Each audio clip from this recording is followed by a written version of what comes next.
what are the 3 things that you have learned in your life? I don't know about any success, but I think the main thing is you have to lay it all down before Christ and give up your dreams and actually die.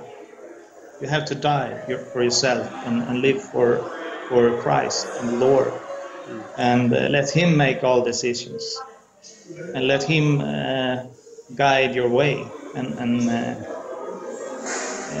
I don't say you have to give up on your dreams, but you can never have your dreams as a focus in your life, because you have to have the focus on God, on Jesus Christ, and follow Him.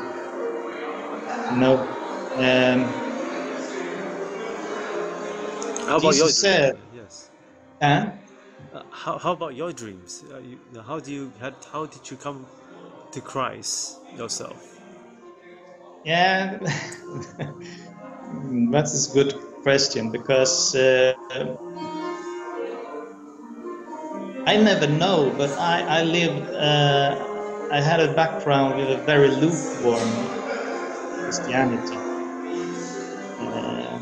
I lived mostly for myself, and you know, I ended up with music, and I tried to educate, to make a good salary, you know, and I was attending church and all that, but you know, it became a game for me. I tried to show I was a good Christian, but I didn't have Jesus in here in my heart, and I didn't know this, because for me this was reality. For me, I thought that this was Christianity. It was 2017 in June. I read a book of another Christian rock musician here in Sweden called Johansson, and I started to think about what is it both has that I have not. And as soon as I started to reach the answer, because the answer was that I was missing Jesus in my heart, and that made me terrified. I was totally afraid, because my life just turned upside down, and I didn't know who I was any longer. And so out of this fear, I gave up my life, and I said, Jesus, take me, use me, however you like, because I don't want to live like this any longer. I don't want to live for myself. I just want to live for you. I want you here in my heart. And after that prayer, there was kind of an explosion in my heart, and warmth spreading out through my body, through my veins. I can actually feel my blood veins through the whole of my body, and it spread all the way to my toes and all the way out to my fingertips, and I just started to laugh and chuckle in my bed, because this was late in the night, and I have to, I don't know how to say this, but I was starting to laugh a lot, and my family was sleeping. I didn't want to wake them up, so I had to try to control myself, you know. And after that,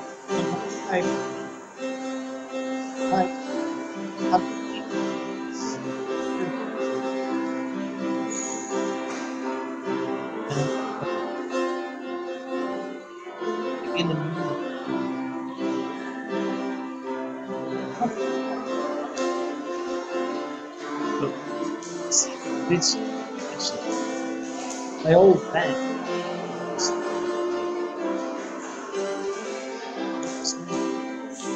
Meet outside the borders of I was kind of used to this thought, and my brain is going mad. So I just tried to get rid of these thoughts and try to focus on my job, because I was heading for my job, I was sitting in my van, driving. But this vision didn't go. Instead, suddenly I had a voice. I had to make a phone call to David. David was a member of the band during a couple of years. He was a guitarist, and I really didn't know any longer. He was a Christian, and he took a step out in the world, and that's why he left the band. I know that he had come back to the Lord and was a very hot Christian now. I know that. And I searched for his phone number, and I give him a call, and I tell him about this vision. He just said, "You know what? If this is God," he said, "then I'm on this," he said. And I just, "On what?" Because I didn't want to start a band. I had family, I had kids, and I lived a normal life. It wasn't.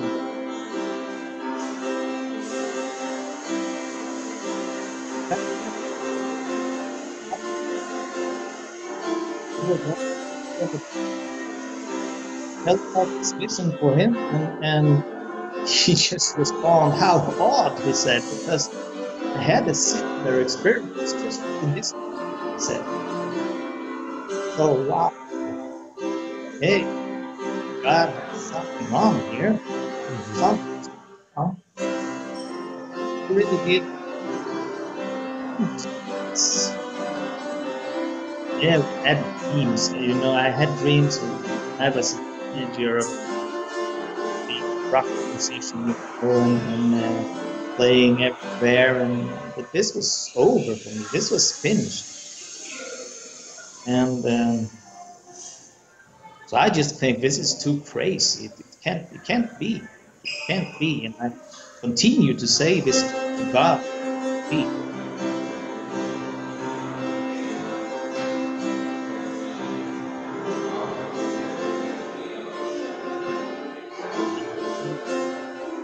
I will read. Start very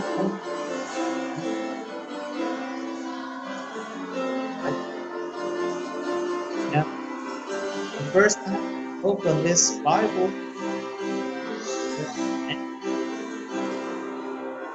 and I opened hands to make a choice. I hope this again. This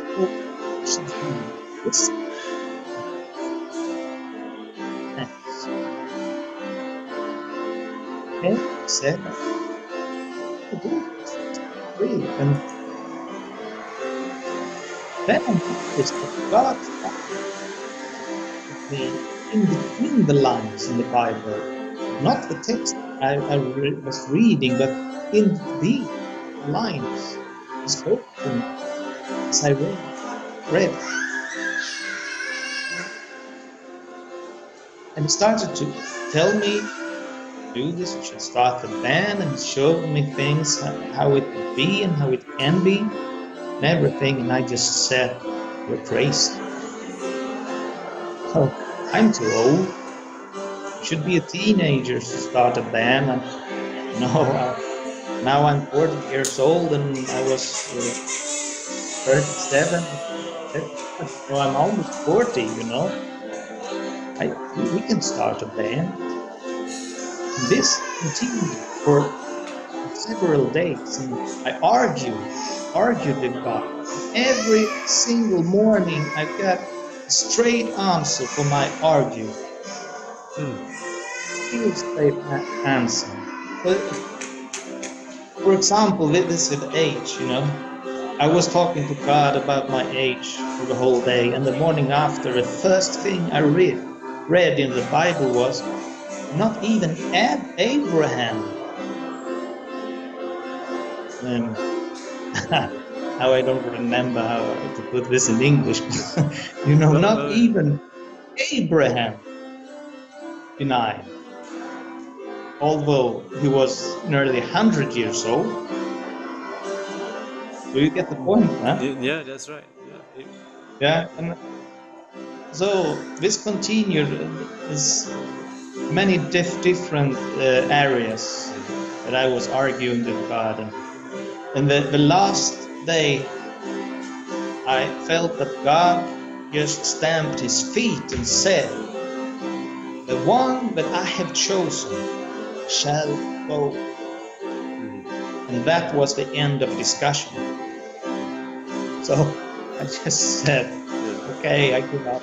So Marcus, how do you feel about being on stage and singing your heart out?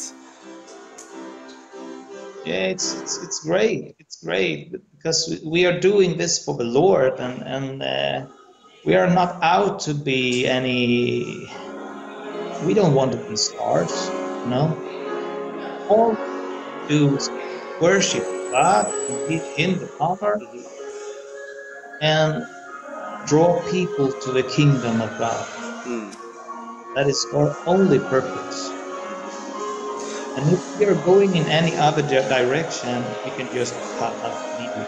Because there's one question for you, Marcus, and that is: if you were to die today, how would you like to be remembered?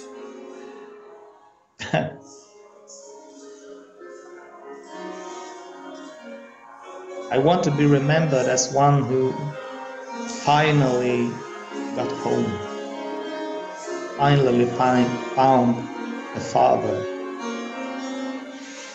Yeah. And I want to be remembered as somebody who's pointing the direction for others, pointing to the Father and Jesus Christ and His love for all His children, for all people all over the world. Amen.